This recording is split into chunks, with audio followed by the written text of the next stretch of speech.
welcome to another session, Big Mish Movement Workshop. And today we are covering TMJ Day. So first I'm going to explain a little bit about what is TMJ, what's going on, why are there problems going on, because it is a little bit complicated, which is why it's not as simple as just releasing the muscles in the jaw. We have a wide range of neurological factors and things going on. So let me explain, because a lot of us are actually suffering with TMJ. It's a very common thing to happen, especially once you get from age 30 and older. And basically,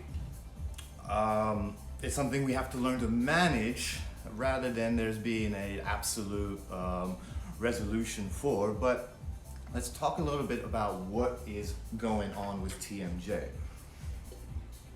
For starters, what you must understand is our brain needs references of the fact that it's there and awake in this conscious body, in this three-dimensional physical realm that we live in. So, what do I mean by that? Your feet, heels, huge references and sensations, all the way into toes too, so basically the whole feet. We all hear about, things like reflexology and massaging, stuff like that in the feet, how there's all these links throughout the body. Yeah, there's a lot of nerve sensations all in the feet. Powerful references to the brain. One of the most powerful, if not second to the feet, but probably the most powerful, is going to be the jaw. And so basically, just by clenching, we usually give ourselves a sense of security. There are other points too, hip bones, and I don't want to get into too much into that. Let's focus on right up here, because like I said, this is the most powerful next to the feet. So, okay, now that we understand that, you have to understand this. While you are sleeping, because your feet are not in contact with the floor, naturally, the brain locks onto here for a more sense of grounding, stability. Okay, I'm here. Okay, because if you're on your feet, usually actually our jaws tend to relax, but that's because our feet are telling our brain where we are. It gets a little, hocus pocus like that sometimes, but it's what it is. We are in this physical realm, and we need something telling us, or basically giving us that sense of security. Some more than others. Some people are fine, and they might be stress-free people. Some people are very stressed, and maybe they have trauma, or maybe their bodies are just fragile, and getting up and walking down the street is a lot to ask for. There's a billion different people and a billion different reasons of why we need security. That's something you need to find within yourself, which is also a lesson in TMJ. But just understanding that, anyway, going back to what I was saying, while we are sleeping, we need that sense of stability, and it's gonna come a lot from our jaw, okay? Actively on your, we'll talk about feet afterwards. So when you're sleeping, that's a big reason people tend to clench. Why there's bruxing and grinding is because there's usually misalignment, or more often than not, guaranteed to be a misalignment. Why? Because not everybody got braces and orthodontia and all that, but bigger reason why everybody's got overcrowding in the teeth. It is just a habit, a fact of our evolution. Since we started cooking more of our food, and since we stopped living in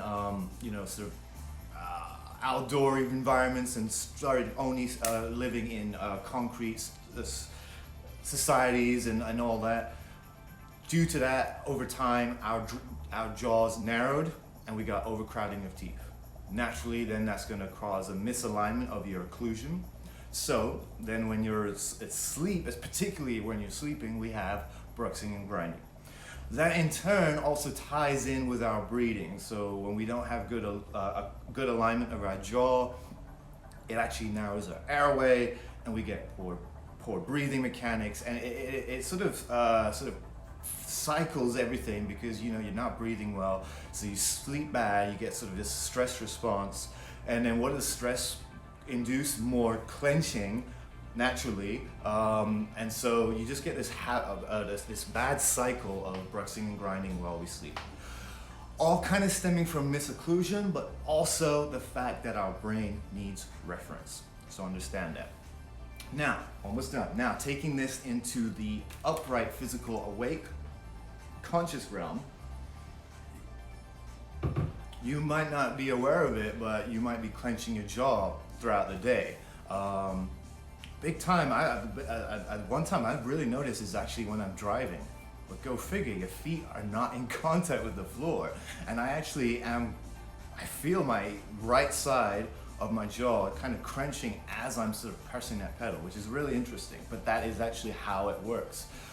We just need that sort of sense of security. We also might be clenching it when we're stressed out at work, just hearing all the nonsense, dealing with customers or co-workers or your boss or whatever. So you start clenching your jaw. Then without even realizing it in your workout, when there's stress or strenuous, getting up out of a chair even, maybe whatever, wherever you might have that instability, your brain is going to recruit that tension in your jaw. If you do not have the tension in your muscles, your brain will recruit the tension in your jaw. It just kind of is this compensation thing. It is the cheater, basically. I also like to think of the jaw mimicking what the brain is doing. Go figure, because we speak our mind, we speak what we're thinking, we're speaking our ideas, that's the jaw. But the more tense and fast-paced and all that, the more tense our jaw is. So it's a big reflection of what is going on. However, because of the whole stability and reference that we need, the jaw will also compensate for your hip, and it mimics the hip. When the hip goes one way, the jaw tends to shift that way for balance and stability. When the hip goes the other way, sometimes the jaw goes that way, but sometimes, because if we don't trust it, we'll only clinch to one side, and that's one of the things we're going to talk about. Almost done talking. There is no true, what is the right, what do we want? We want the ability to occlude on both sides, back and forth. We want the ability to chew our food on both sides, back and forth. It's not, that's more of what we want to do. There's not a true right, just go back and forth, mix it up and all that. What we do not want, basically, is a dominancy to one side, and then your brain you could pick one side or the other, again mimicking of what is your dominant hip usually. And so therefore, when you go to your non-dominant hip, it will usually clinch to that whatever dominant side to recruit that extra stability that you don't have or trust in the three-dimensional world of physics that we live in, because it is a lot more challenging to move through life than we realize. I appreciate you for listening to all of that. That was really important for me to kind of spew that out so that you understand why we're doing this. And as we go through our 6 or so exercises, you will start to kind of maybe get that understanding of what we need to manage up here, because again, you can release the muscles, but they're just going to tense up for this neurological referencing that we need. Last few points. At night, if obviously we don't have the occlusion, proper occlusion, a couple of things you could do, or 3 things. One is, let's say, proper management of this throughout the day, and some good calming parasympathetic breathing before evening, which is probably your best bet. Number 2 is you could get a night guard, but that's more if you're really, really bad. And I find that with my night guard, I just ended up clenching even further into it, because naturally if you put something in your mouth, you're gonna clench. So that's not a very good option 2. Option number 3 is you could get orthodontia to align your teeth, but who has time and money for that? So that's why number 1 is the most important. It's to manage your occlusion throughout the day, and maybe do some calm breathing, meditation before night, turn off your technology an hour before bed, kind of stuff to calm your brain down, because that's just going to help your problem. So enough of that. Now let's get into so TMJ. I know, I appreciate you for listening to that. It's going to help you just by understanding that. So here's what we got to understand. So we have temporal mandibular joint dysfunction. It gets tight. Some people might be tight on both sides, but more often than not, there's going to be a dominancy to one side, okay? So basically, that's going to give us already a bit of a misalignment. All right, so that's where your simple, oh, okay, well, I might release this side, and all right, but let's piece everything together. And that's what I'm here to do, is piece everything here together from head to toe for you, so that you can manage your movement better. Okay, number one, the temporal, we are going to massage them, but we are going to massage them in a particular direction and fashion to all help with realignment. It's not that you couldn't do anything wrong going massaging however any way you want, it's just we could do a better job massaging it a particular way. There are multiple things that are misaligned that cause this TMJ misalignment compression that's going on, that's going to really resonate extra pain.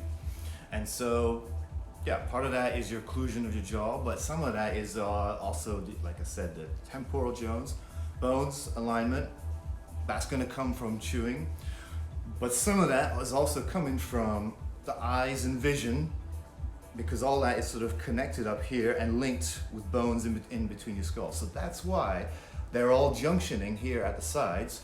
We're going to massage everything to the left, irregardless if you're right-handed, left-handed, to the left, because neurologically we are wired to be right shifted through our brain function, through our breathing, through our vision, through a lot of things in our powerful references, like I said, heel, grinding teeth. You may do things on the left, you may jump off your left foot, you may be left-handed, you may chew on your left side. That's usually a compensation to give you some kind of back and forth effect, so that you end up completely to right shifted, aka scoliosis. So therefore, you need something taking you back and forth. We're just trying to absolutely manage that the best way. However, in general, because life is so on the go, so non-stop, so stressful, so unbalanced, we tend to be more right shifted than we are ever left, and that is neurologically driven. So that's it. Anyway, enough talking. Let's massage our temporal bones, but we are going to shift it to the left. Everything, just basically you're going to take your skin right here and push to the left, and I want your eyes to also sway that way. Like I said, everything, vision included, usually tends to be right shifted, so let's shift it left. So let's go 5 shifts, and I want you to take your eyes with every push, just kind of follow, and then let everything go back to the center, to the left, to the center. I'm gonna do one more, okay? Now let's go in a downward diagonal direction to the left again. And again, eyes, follow, back to the center, follow. This one's pulling left, is pulling back, right one is pushing down, and in an angle. Good, and now let's go upward, massaging just sort of upward. 3 more, let your eyes follow. Okay, there you go. All right, we check your neck, move your neck around, see how that feels, move your arms around. We should have done this before. I completely forgot to do this before, but you can actually, before even touching your head, check your neck, check your arm, maybe check a squat even, see how a squat feels, all right? Then do 10, 15 rubs, all shifting to the left with a little bit of eye movements, and recheck everything. And notice the difference in range of motion. Forgot to do that. I sometimes even get a little bit more opening. But that's all because of the power of realigning some of this here, just with a light little massage. But we gotta piece everything together, eyes included. All right, so that's that. Now let's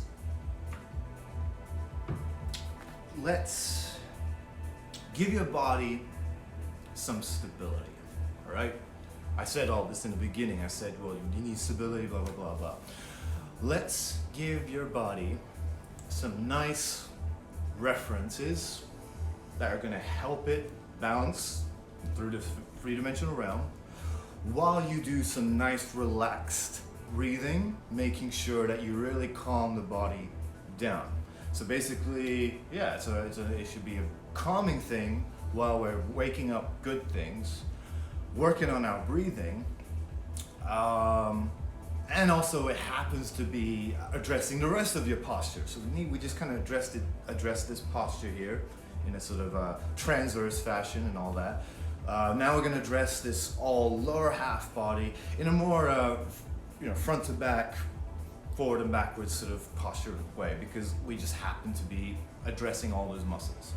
Okay, you've seen me do this one before, probably if you watch my videos. So we're gonna go through it again because there's always some magical details in this one. I need you to go to a wall for this one. I'm gonna turn my camera around.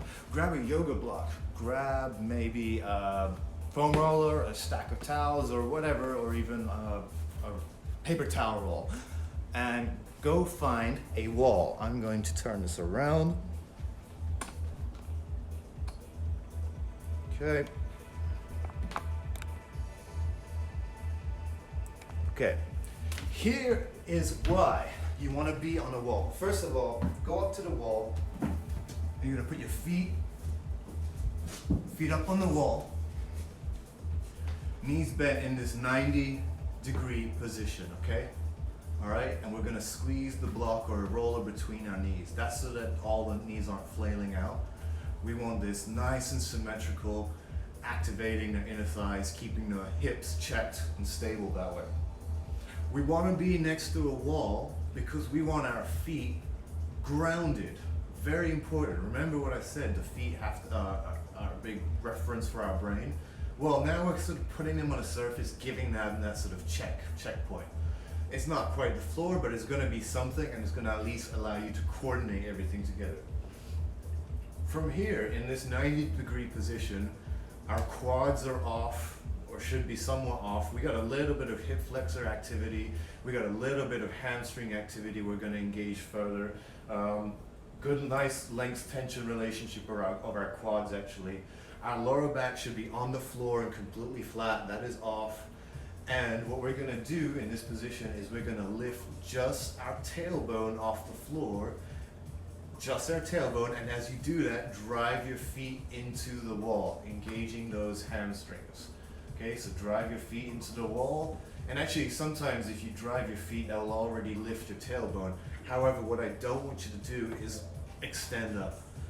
Your lower back and even your sacrum should be on the floor. Just tuck your tailbone and push those feet into the wall. Now we got some hamstrings going, and our lower back should still be on the floor, meaning it's not working. Cool, so we've got hamstrings, we've even got a little bit of core in this position, and we've got feet referenced both left and right, and we've got inner thighs both left and right, keeping even stability of our hips. From here, we're going to take 5 deep, long breaths, as long and deep as you can, so that we really calm the system down, but more importantly, fill up this rib cage. Okay? All right, so what it is we're gonna do a 3-second inhale, a 5-second exhale, blow out everything, and blow it out with a sigh so that you really open your mouth. We're gonna pause for 3 seconds before we breathe in, and repeat. Inhale for 3, exhale, sigh for 5,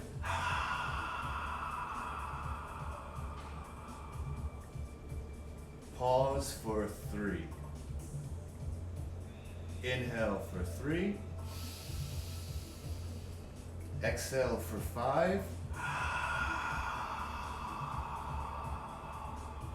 Make sure you get rid of everything. Pause for 3. Inhale for 3. Exhale for 5.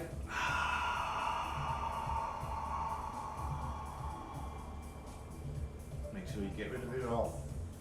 Pause for 3. Inhale for 3. Exhale for 5. Feel those ribs drop. Get rid of it all. Hold. Inhale for 3.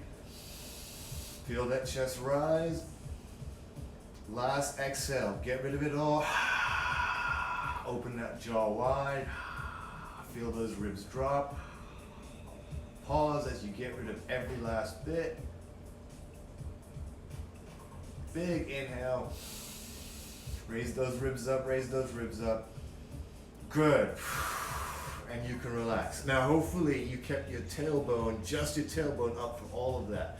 Maybe your hamstrings were burning, maybe you just felt a little bit. Again, we don't want too much work because that should be a calming exercise that's slightly activating our hamstrings, slightly activating our pelvic tilt and our brain's capability of managing the tilt in a minor way, not big, huge movements, but small.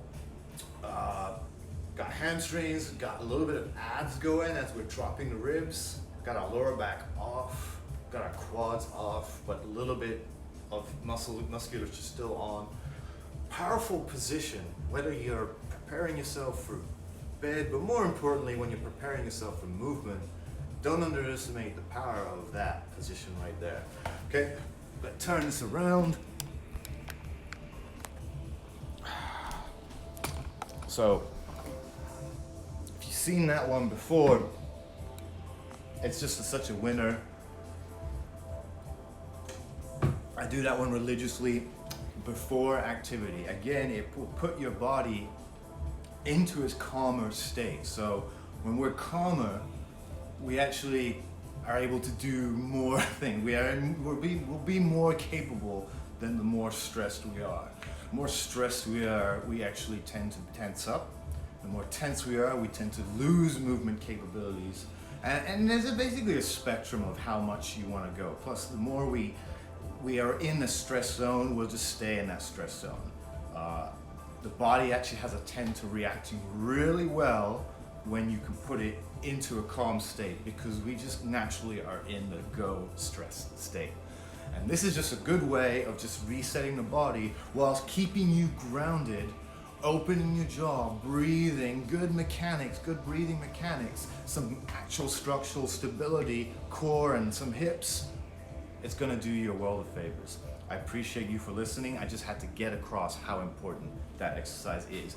And even though you might not think it applies to TMJ, it's a good place to start. Let's do some self-relief, okay? So that was some of the stability and postural concerns. Now let's do some self-relief. Let's give ourselves a nice face massage. You can't go wrong with this. This is just, all you gotta do is just copy me, make sure your hands are clean. Okay, we're gonna start at the top and work our way through and just pull apart. From the center, you can go 2 index fingers, you can go 2 fingers at a time. I guess you could go 2 knuckles. Yeah, you can go knuckles if you want. Whatever, let's go. I'm gonna try knuckles actually. And we're just gonna pull apart nice and slowly out to the temples. Pull apart. And this is really important up here because this is where we carry a lot of these concerns and frowns and stress and worries. My fingers as I go to these more sensitive areas. Take your time, pulling it apart all the way to your hairline. Good. Work those eyebrows. Pulling apart. Okay. This point, just work nicely underneath the eyes. Obviously being careful. But with your fingers, try and scrape along the bone as you pull out. So you're trying to sort of clear off the bone, all right? Move down. Now, as you get into this bone, the bony sockets, try and dig in underneath. an important point. We'll come back to that. Pulling out to the side. Here. Really dig in underneath those bones and pull out to the side. You're getting some good TMJ muscles there. Really take your time on the cheeks. Underneath the nose. Pull apart. Really take your time here. And try to notice, do you feel one cheek a little more dense than the other? It's important. Remember I said, you gotta start chewing food on both sides too. Most of us chew dominantly on one side. You gotta consciously make that adjustment yourself. So remember, chew on both sides, and this is a good way to even feel it out. Know your dominancies, because the more you know you're dominant on one side, the more you maybe start picking up habits of doing the non-dominant. Okay, work the lips. Pull out to the side, to the ears. Okay, sides. Still scraping those cheekbones, or cheeks, excuse me, cheek muscles. Underneath.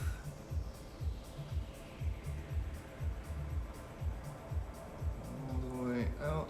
This is important right here because you're getting all along this mandible. I like to use 2 fingers here. Really scrape along the bone. Really clear that bone.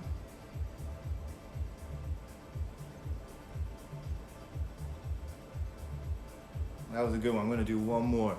Really clear what's on that bone and open it all the way up.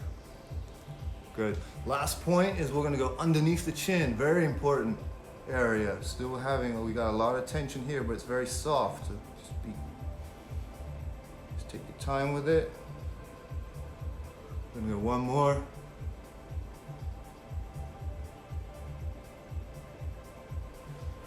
Ah, there we go. Very nice, very nice. Hopefully I should really just sort of relax your face. Okay. So that's pretty much got your whole face going. I wasn't actually gonna go into the jaw today because, again, I don't actually think that's a good long-term solution. Maybe if you're really like stuck on one side and you need some relief, yes.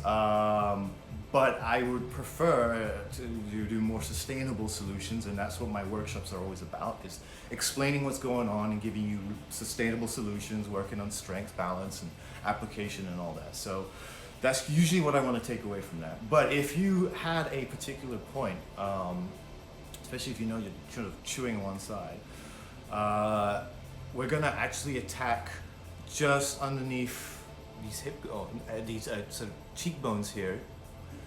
This particular muscle called pterygoids, your lateral pterygoids.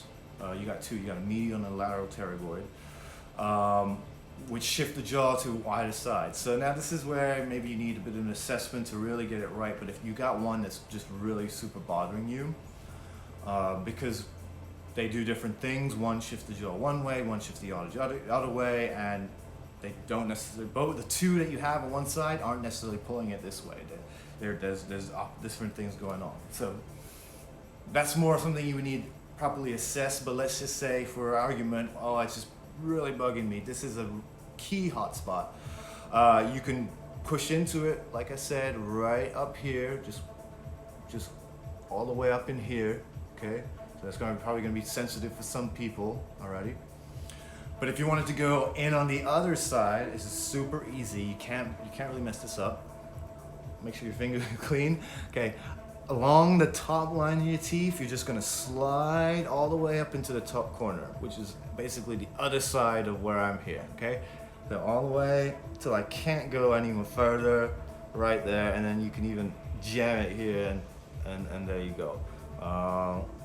Right, so I've done this recently, so it doesn't really cause me much aches and pain, but for other people, it's gonna be pretty tender. So all you have to do is really just park your finger into that top corner. You don't even need to do much. Just make sure it can settle in there and just allow the muscles to calm down. You don't gonna need to push in or doing too much. Just park your finger up into that top corner.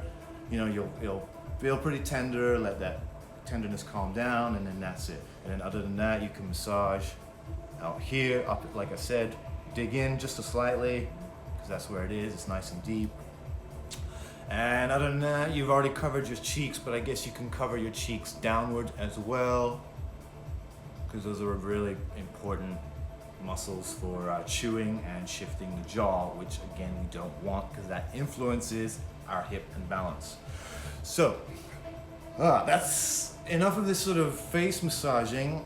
Let's do a little bit of jaw realigning or self-realigning, and a little bit of strengthening, a little bit of moving. So basically realigning through strengthening and moving. No adjusting, none of that. What we're gonna do here is a pretty important concept. I actually thought this one provided me with a lot of relief, and even better yet, you can really sort of tackle these jaw shifts and whatnot that you have going on. So, with all the pressure we have to pull our jaw up, let's give some tension pushing down. So using two fists, you're gonna open up against the pressure of your fists. So nice and slowly, take your time, get in front of a mirror, watch yourself, watch for shifts. The shift is more likely to really occur on the way up than it is on the way down, but we're gonna do both. So let's start on the way down. So nice and slowly, opening.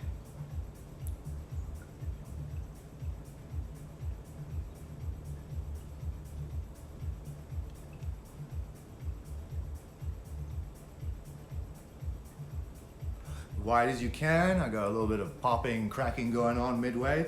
Pretty common, you're never really gonna get rid of that, but some healthy movement there. So now, withstanding the pressure of your fists, close your jaw slowly against the pressure of your fists. Take your time, notice the deviations and try to correct them so that you're activating the opposite side. Here we go.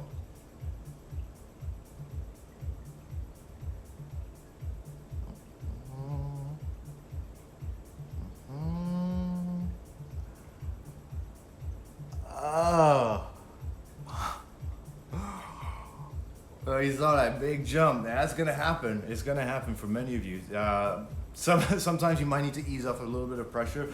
Go slow, go super slowly. Okay, we're gonna do one more time for you just so that you see. I'm gonna do an open and close with no interruptions. Here's how you go. I'm gonna go a little bit faster than what you should go.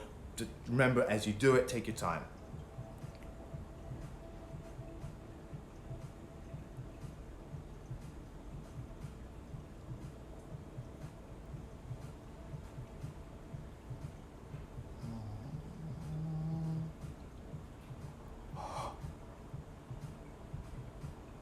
Oh, I gotta work on that.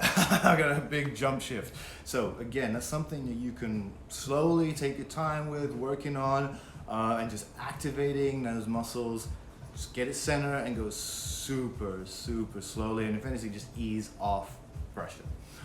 Okay, so that's maybe got it a little bit activated, a little bit more even. Now, what about moving, okay? Moving the jaw from side to side, okay? This is the last thing. This is more of a movement prep drill. In fact, this is more of a coordination drill just to sort of disrupt this clenching or habitual to one side. And in particular, we're gonna work the jaw with the tongue because they tend to be very sort of following of each other, and the tongue will usually push to the clenched side naturally. And we just don't have enough ability to sort of coordinate and disrupt that. So this is what we're gonna do. This is a nice little jaw coordination drill, and sometimes if we're harvesting a lot of tension in our jaw, we just feel stiffened throughout our body. Just by doing this can actually ease up tension throughout the body sometimes. Number one is, can you shift your jaw to the left? How about to the right? Now back and forth. Cool, pretty easy. Now it gets very complicated, but this is where the big difference comes. As you shift to one side, you're gonna place your tongue to the roof of the opposite side. So around, basically find your opposite teeth, okay? So my tongue goes to the left, my jaw goes to the left, my tongue goes to my right teeth. You can then relax, reset, jaw goes to the right, tongue goes to the left teeth. And then once you get really good, you can slide your tongue and then shift your jaw, slide your tongue, shift your jaw. That takes a little bit of practice. Let's try this. So open, tongue to the right. Relax. To the jaw to the right, tongue to the left. Relax. Jaw to the left, tongue to the right. See, I almost lost it there. Jaw to the right. One more time for good measure. Jaw to the left. Good. And again, you can go back and forth. Let me try one just to see. You can try it two.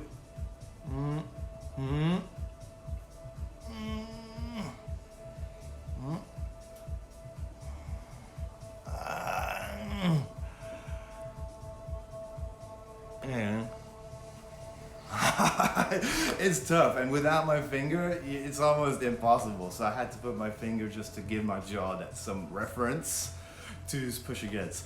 So what is that doing? This is just almost getting a little bit more fancy of just reactivating muscles on either side, getting your tongue and jaw to move independently, something that you're probably not doing if you're suffering from TMJ. You're probably more than likely just dominant to one side, so this is just a nice little coordination refresher just to sort of give yourself brain some of that. Now, let's talk about we got almost done here. We got two more things. This is gonna be the functional application of TMJ to movement, because it's actually a big deal here. I said some of it will happen at night, and that's where my opening preaching was about. But as far as what's happening through movement and what you're may or may not be conscious of, this is what we're gonna try and just disrupt again. It's not necessarily gonna be a solution. We're just gonna disrupt and show your brain that you don't need to clench on this side. Or better yet, is can you clench on the other side and do X, Y that we're about to do. So for this, I think it's best for you to go get a piece of gum, make it a double piece, so it's nice and thick and juicy. I don't have gum here, so I'm actually gonna use a tooth placker, whatever you call it. I guess you could use a toothpick, but this is actually a little bit better because it is flat and more something I can occlude and have group function on. Group function meaning more than just one bit of teeth. You got multiple teeth. Okay, this is what we're gonna do with this. Okay. Again, this is more to give your brain a little bit of test it with a little bit of coordination, to give it a little disruption if there's some habitual clenching. Maybe if you have a shift in your squat, because you've noticed that shift in your squat, this is going to be a great thing for you to try. And who knows, maybe even before you do any of this, you don't squat too well, and now that you did this exercise, you might actually find you'll squat a little bit better. So this actually has some good little application, very applicable in terms of just reminding the brain of what it is capable of doing. Because again, this is such a powerful reference to the brain that when you're not sure of something, if you have any bit of doubt, inch of doubt, it's going to kind of give you that support that you need. Okay, so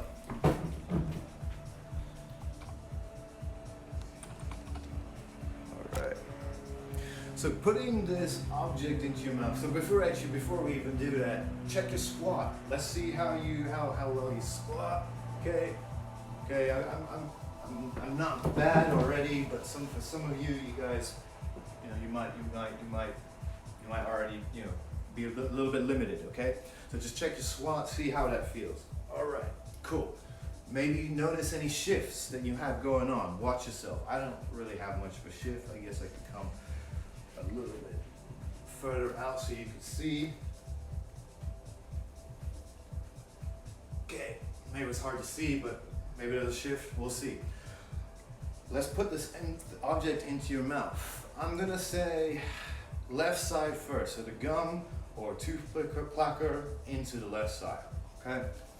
Let's just stand here and just chew it for a few seconds. As you're chewing, notice just what you feel. Notice your feet. Do you feel one side more than the other? Okay? All right. Keep chewing, and let's go into 3 squats, nice and slow, with the pause at the bottom. Make sure you still chew.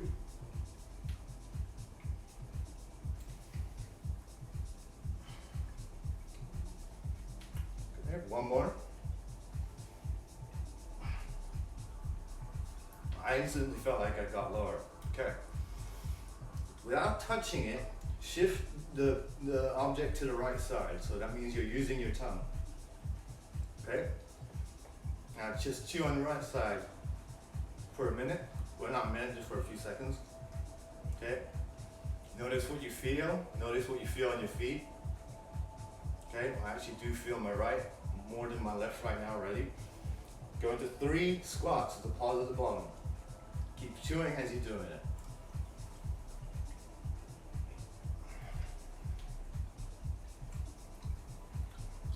Chewing. One more. All right. So, I actually personally felt better chewing on my left. I felt like I actually dropped into a much more comfortable squat than when I was chewing with my right. However, there is no right or wrong with this. It's about disrupting if there's something going on, and just making sure, can I squat without having too much problem going on here? Can I make sure this is all functioning and coordinating while I do this functional squat? And then make sure you do it both sides just as well. Even if you do have a clenching problem to one side, we just want to make sure we can reciprocate and alternate, because that is the bare bone DNA of the human body, is reciprocation and alternation. So we need to make sure we're going back and forth at the end of the day. Last thing, and then there will be enough of my preaching. I appreciate everybody who's gonna watch through the whole thing and listen to everything, but it's gonna help you. The last thing now is we're gonna apply this to single leg.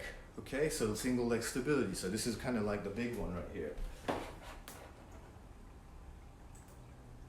So starting again with the left, all right? So put it on the left side and let's chew. This is what we're gonna do. We're gonna do left leg balance first. In particular, we're gonna do a hip hinge motion, all right? So a hip hinge motion, or a single leg RDL, whatever you wanna call it, okay? We're gonna bring our knee up, we're gonna go chest forward, hips back, or leg back, and come on up, all right? We're gonna do 3 reps, chewing this on our left. We're gonna do another 3 reps, staying on our left leg, chewing it on our right. And then we'll do one more for good measure, shifting it back to our left. So here we go. Start by putting it in your left teeth. Start by chewing a little bit, okay? Here we go. Take your single leg balance. You can go hands on the hips, so we can go arms in opposition. I prefer arms in opposition. Keep chewing. Let's go chest forward, leg back. Drive your knee up, lock your hip up. We go 2 more. Keep chewing. Last one. Stay on this leg, shift it to the other side, but use your tongue. Start chewing. Do another 3.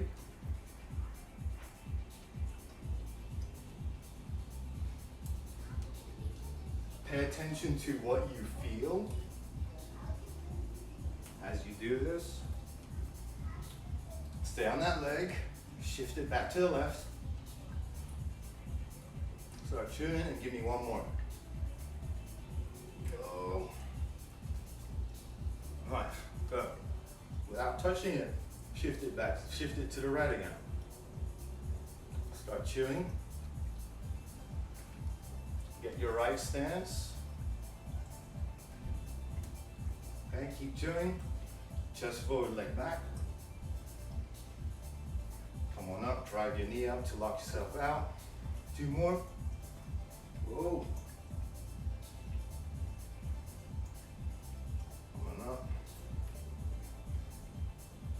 3. Good, shift it to the left. 3 more.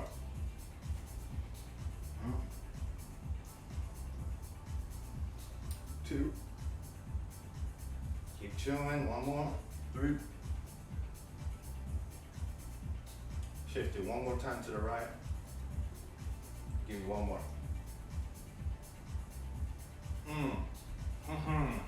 And that's it. So, what would you get out of that? Well, if you notice any shifts in balance, yeah, pretty normal, because you're disrupting a pattern of stability that your brain is pretty used to going to. So that's why you might actually felt a little bit more of a burn in your muscles, because they are actually working a little bit harder. Hard is not always better, but cheating compensating is not better either. So we just want to make sure that we are not doing any of that cheating compensating that, or doing any of that, especially when we're training our body to balance and be stronger in the 3-dimensional physical world that we have to be able to handle. And therefore, if we cannot, again, your brain will recruit and find that tension somehow in the jaw. I think that's going to be it. That's pretty much a good stopping point, because I've just gotten so much information out there. But those few things that should really be helpful. The concepts, again, it's always about the message of what I'm saying rather than the actual exercises, because it's all, everything sort of ties in together. Hopefully you've sort of seen that, and hopefully I've given you tools to manage that, because it is a managing process. It will never be truly cured per se. Again, I told you there's 3 options, and I think the only potentially curable would be the orthodontia. But even then, if you don't have good breathing mechanics, and if you don't have good stability to handle the 3-dimensional realm, as I said, that is still gonna interfere with your life, because it's just the way we are designed. So it's a managing process. I've given you XYZ to how to manage. Most importantly, I think, is the stability and ability to relax. Stability and the ability to relax, because usually when we try to stabilize, we tense up. It's the right thing to do. It's just a spectrum of how much we want to do it. So the more you can disrupt the upper half, and sometimes that will even be coming from talking. Just get somebody to talk as you're doing a one-legged balance, whatever. Sometimes we need to chew something. But most importantly, it is the chewing, ability to chew back and forth. Chew your food back and forth, and just make sure that we're just getting that reciprocating, alternating. That, like I said, is the very essential. It's in our DNA, it's in our blood of what the human body is meant to do, is oscillate back and forth, back and forth. It's never quite going back and forth as much as it needs to. It's usually stuck a little bit longer on one side than it is the other side. It's symbolic of just the way we live. And that's kind of symbolic of how it affects our TMJ, which is why everyone suffers from TMJ, because again, it is affected to the brain. That's it. Hopefully you learned all about what it is. It's not just releasing the muscles in the jaw and then, okay, my TMJ is gone. And also, I don't really believe in Botox either. It might sort of temporarily alleviate some of that muscle tension, but now you've just understood of what is going on and why you're getting this TMJ. So don't sweep the dirt under the rug. Treat the problem that you have, and hopefully I've given you some good starting points on how to do that. Thank you very much for watching. Don't forget to subscribe to my channel. Send me any questions you might have on this content, and if there are any future topics you would like for me to cover, don't forget, please shoot me a message. Take care. Don't forget to breathe. Don't forget to enjoy your movement and put lots of effort focusing as we go attach all these concepts in, and you will feel great and move with longevity and pain-free, and hopefully you enjoy watching this. Thanks a lot. Bye for now.